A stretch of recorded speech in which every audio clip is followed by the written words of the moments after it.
মাননীয় প্রধানমন্ত্রী হেলিকপ্টারে বলছে কোথায় ল্যান্ড করবে গোপালগঞ্জে, উনি তখনও জানতেন না she is going to India. আগের রাত 4 তারিখে ওয়াকারুজ্জামান করলো কি, আপা 24 ঘন্টার মধ্যে আমি এগুলো ঠান্ডা করে রাখলাম। সে করলো কি, এত বড় তার সাইজ থেকে বড় একটা ডায়েরি নিল, নিয়ে ওইখানে আবার অনেক অফিসাররা ছিল, যারা যারা ছিল তাদের ভাষ্য বলে, সে বলে তোমার উত্তরের গেটে কজন লাগবে, টোটাল 1 লক্ষ সৈনিক নিয়োগের কথা ছিল। এর মধ্যে ঢাকাতে ঢুকলো 92,000, এটা ডিজিএফআই এর তথ্য আমার কাছে দেওয়া।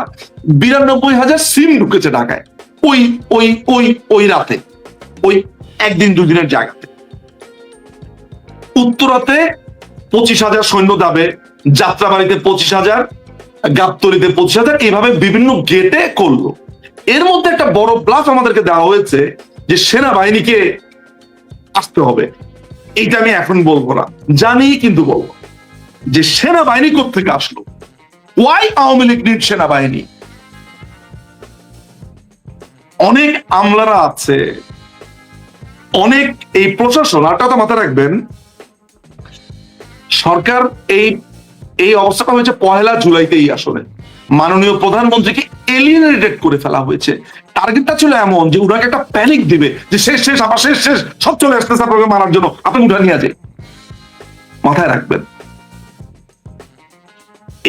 এই যে আপনার নুরু, আমরা যে ওখানে হাসাহাসি করেছি যে 27টা সুটকেস নিয়ে হেলিকপ্টারে করে পালাবে, আমরা তখন নুরুকে নিয়ে অনেক হাসাহাসি করেছি। আসলে প্ল্যানটা ছিল এটাই, চারদিক থেকে ঘিরে ফেলবে, আপাকে হেলিকপ্টারে করে নিয়ে যাবে। খেয়াল করে দেখেন, পিনাকি ভট্টাচার্য ওই সময় বলেছে আপা হেলিকপ্টারে করে চলে গেছে। ওদের একটা সাজানো প্ল্যান ছিল। এই প্ল্যানটা করেছে, এটা ওরা একটা কোম্পানিকে দায়িত্ব দিয়েছে। এই কোম্পানির নাম বলবো, আচ্ছা এখন না বলি না, মার্সিনারি একটা কিছু কোম্পানি আছে, ওরা হচ্ছে দেশে দেশে টাকার বিনিময়ে যুদ্ধ করতে যায়। হ্যাঁ সেটা জানি। জানেন তো না, এরা দেশের রেজিম চেঞ্জে হেল্প করে। ওরা করে কি, ওদের ওরা ওরা আপনার ফেসবুককে আপনার ম্যানিপুলেট করে। যেমন ধরেন সারাদিন আপনি হিরো আলমকে নিয়ে ব্যস্ত থাকবেন, মানুষ হিরো আলমের ড্যান্স দেখবে, হিরো আলমকে নিয়ে মজা করবে। এই দেখেন না, এখন হঠাৎ করে আচ্ছা ট্রাম্পের মতো একটা মহিষ কেন আমরা এই সময় আলোচনা করব যখন দেশটাকে আমেরিকার ট্রেড ডিল হচ্ছে, জিসুমিয়া চুক্তিটা যখন হচ্ছে, তখন ট্রাম্পের মতো দেখতে একটা মহিষকে নিয়ে কেন আলোচনা করব? আমি মারা গেছে কয়জন ভাই? আমি তো অফিসিয়ালি 650-700 অফিসিয়ালি। আপনি কি জানেন যে মেলানিয়া ট্রাম্পের যে পাছাতে একটা ফোড়া হয়েছে?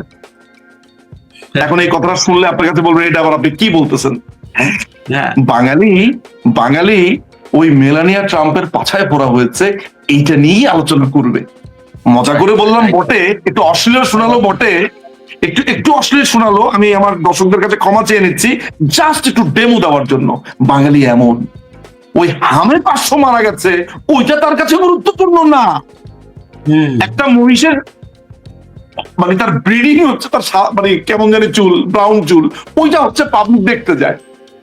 কয়টা পাবলিক হামে মারা গেছে তার ওই বাবাদেরকে দেখতে গেছে, বাবা মাকে দেখতে গেছে। না ট্রু ট্রু। এখন ওই যে আপনি যেটা বললেন যে রামিসার এই যে ধর্ষণ, হঠাৎ করে কোনো কথা নাই বার্তা নাই, 4-5টা বাচ্চা মেয়েকে ধর্ষণ করা হলো কেন রে ভাই? হঠাৎ করে এটা হলো কেন? মানে আপনি হঠাৎ করে শুনলেন উইদিন 4-5 ডেজ এর মধ্যে বাচ্চা অনেকগুলো মেয়েকে ধর্ষণ করা হলো। আমেরিকা এই মুহূর্তে বিএনপিকে সরাতে চায় একই স্টাইলে। এখন আপনি আমাকে বলতে পারেন আপনি কি একটু বিএনপির প্রতি সদয় নাকি? বিএনপির প্রতি সদয় না, আমি প্ল্যানটা বলছি। ইউনুস ফ্রান্সে গেছে কেন?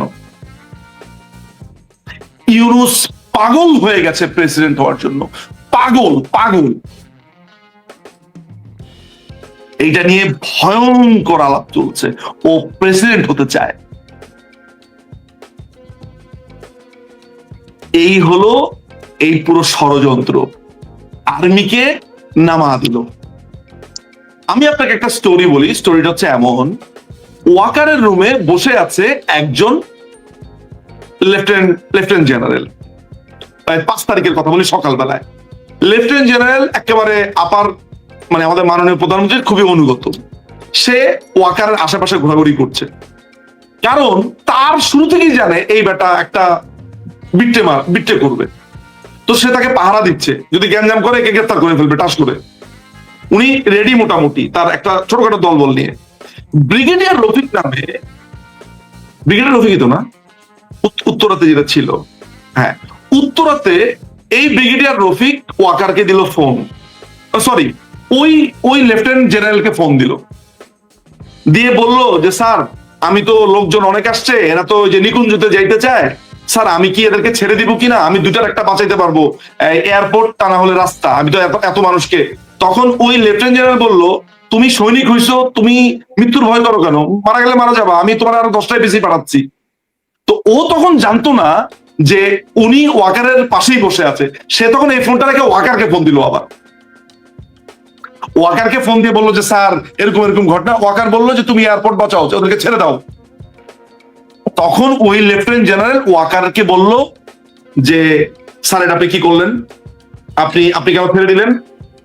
তখন বলে, I have taken my decision, who are you. ওই সময় মহাখালীতে ছিল অ্যাডিশনাল ডিআইজি মেহেদি, আমি কাকা বলি, মেহেদি কাকা আর হারুন সাহেব। দ্রুত কর্নেল ফেরদৌস এরা খবরটা পেয়ে বললো যে ভাই আপনারা পিছু হটেন, অলরেডি নিকুঞ্জকে ছেড়ে দিয়েছে। ওই খবর পেয়ে যাত্রাবাড়ি থেকে ছেড়ে দিল, এইখান থেকে ছেড়ে দিল। এই তো মেটিকুলাস ডিজাইন। একটা সেকেন্ড,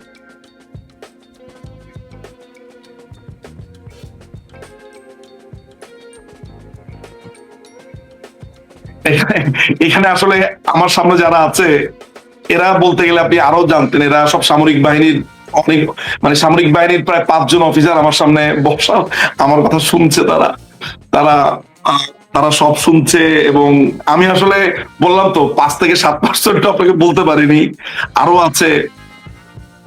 এরা যেটা করেছে, আপনার সামরিক বাহিনীর এক শ্রেণীর আপনার অফিসারদেরকে, এইটার গ্যাঞ্জামটা যেটা হয়েছে সেটা হচ্ছে যে 3 তারিখে যেই ওই দরবার হলে এটা ডাকা হলো, ওইটা ভালোর জন্যই ডাকা হয়েছে। তাকে বুদ্ধি দেওয়া হয়েছিল যে তাকে একজন সেনা প্রধান বলেছে যে দেখো ওয়াকার, তোমার তো আসলে এদের সম্পর্কে আইডিয়া নাই, তুমি বরঞ্চ তোমার জওয়ানদেরকে নিয়ে একটা মিটিং করো, দেশের একটা ক্রান্তিকালের মতো অবস্থাতে তুমি সবাইকে নিয়ে একটা মিটিং করো, তুমি তো 23 তারিখে জয়েনের পরে এদেরকে চেনো নাই। ভালো, উনি একটা বুদ্ধি দিল। এ করলো কি, ওইখানে গিয়া বুঝলো যে তারা তো কুকুর, এমনকি সে তো আসলে এন্ড অফ দ্য ডেতে আমেরিকার লোক। আপনাকে আমি একটা ইন্টারেস্টিং গল্প বলি। আমি বেলজিয়ামে বসা, আমাকে আমার একটা সোর্স একটা কাহিনী স্টোরি বলছে যে ভাই আমি ঢাকার যাত্রাবাড়িতে একটা বিয়ের প্রোগ্রামে গেছি। ওই বিয়ের প্রোগ্রামে যাওয়ার পর, ওটা ছিল একটা জামাতিদের ছেলে মেয়েদের কোন একটা বিয়ে। তো উনি বেচারা দাওয়াত পেয়েছে আত্মীয় স্বজনের মাধ্যমে, মানে লতায় পাতায় আত্মীয় গেছে বিয়েতে। বিয়ের প্রোগ্রামের শেষে কিন্তু জামাই কনে গুরুত্বপূর্ণ ব্যক্তিরা খেতে বসে। ওই জামাতের লিডাররা সব একটা টেবিলে বসেছে, উনিও মুরব্বী হিসেবে সেখানে বসেছেন। তোরা কথায় কথায় বলছেন যে ওয়াকার মনে হয় আইসা যেতেছে, ওয়াকারই মনে হয় সিলেক্ট হবে। ওরা খুব উৎফুল্ল ওয়াকার আসবে বলে। ভাই আমি তখন এত অবাক হয়েছি, জামাতি গুলা এত খুশি কেন ওয়াকার আসবে। দেখেন আমরা কত জায়গাতে ধরা খেয়েছি। আজকে এই পর্যন্ত রাখবো, আমার মনে হয় বোঝা হয়ে গেছে যার বোঝা। জি জি জি, আমি আশা করি এরপরে আমার বই পড়ে নেবেন। কোন দর্শকের কি কোনো প্রশ্ন আছে যেটা 2-1টা বা 3টা আমি উত্তর দিতে পারি? না, দর্শকরা কমেন্ট করেছে, তারা হচ্ছে যে আপনার যেমন ধরেন এক নিজে মজুমদার থাকলে ওদের লেজেগুড়ে অবস্থা হয়ে যায়, তাই তাকে সাইড করার জন্য কত চেষ্টা চলছে। না শোনেন, আমি একটা কথা বলি, আমি শান্তির বাণী ছড়াতে চাই। একটা কথা বলি মোল্লা ভাই, এটা একটু বলে রাখা ভালো। দেখেন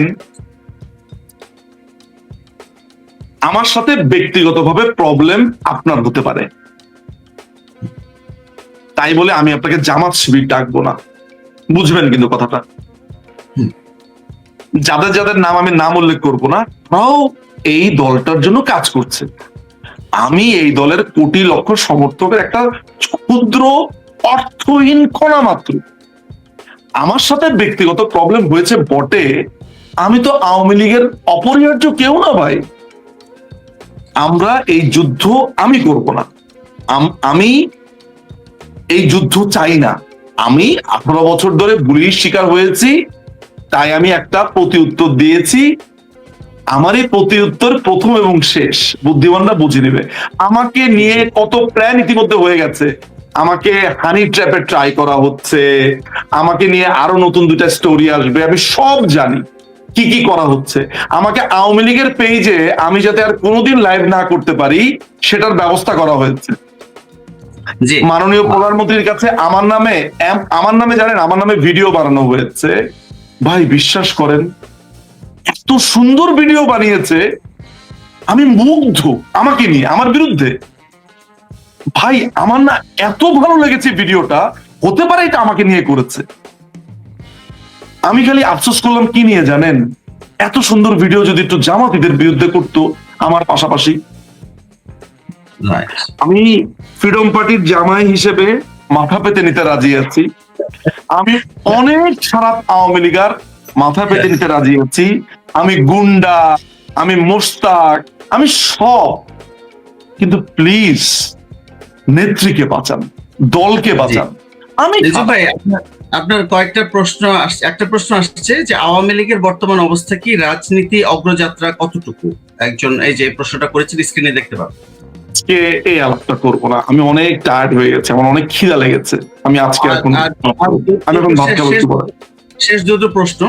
একটি প্রশ্ন হচ্ছে যে 3রা আগস্ট ঢাকাতে বা আওয়ামী লীগের নেতা কর্মীদের সমাবেশ হওয়ার কথা ছিল, সেটি কেন হয়নি?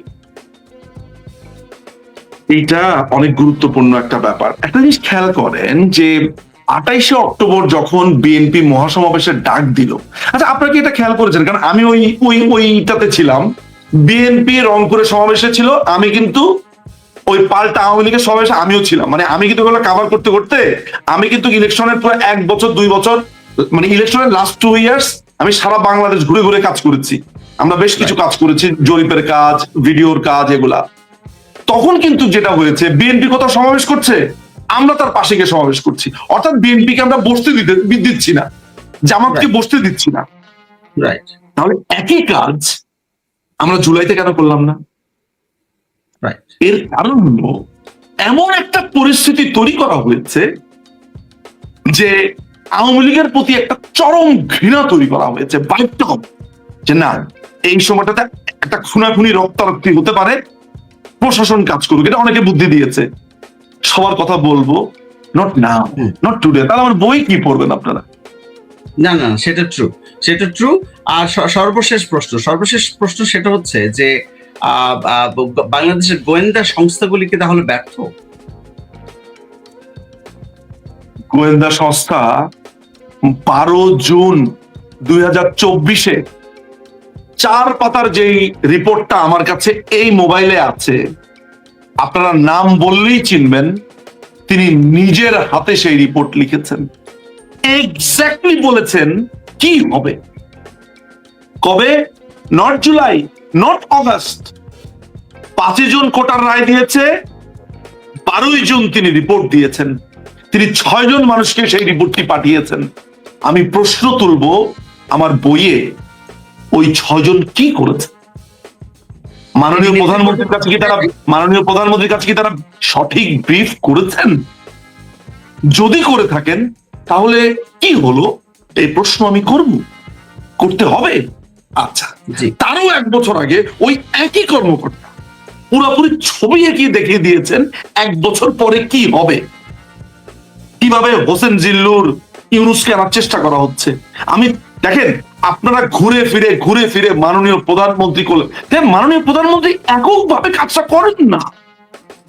আমি এখানে যে বসে আছি, আমার সামনে যে এই সামরিক কর্মকর্তারা আছে, কেউ একটা কাগজ উঠিয়ে আমাকে একটা পয়েন্ট ধরিয়ে দিচ্ছে, কেউ আমাকে ইঙ্গিতে বলছে এটা বলেন, কেউ আমাকে ইঙ্গিতে বলছে এটা বলেন। আমি একা কথা বলছি না, কিন্তু আমি এদিক এদিক তাকাচ্ছি। এখানে মেজর আছেন, এখানে লেফটেন্যান্ট কর্নেল আছেন, এখানে কমান্ডার আছেন, আমি একা কিন্তু কথা বলছি না। সো মাননীয় প্রধানমন্ত্রী একজন মানুষ মাত্র, তার ওই হ্যান্ডস সবাই কাজ করেনি। খামাখা দোষ গিয়ে পড়লো কার উপরে? আরাফাত ভাইকে দিয়ে একটা পাঞ্চিং ব্যাগ দিয়ে দিলাম, অমুকের কাছে এটা দেখেন, হয়তোবা সমালোচনা হতেই পারে, কিন্তু আমি মনে করি এটি একটি সামষ্টিক বিপর্যয় হয়েছে, আনপ্রেসিডেন্টেড ঘটনা ঘটিয়েছে। এজন্যই তো এটির নাম ছিল মেটিকুলাস ডিজাইনড প্ল্যান।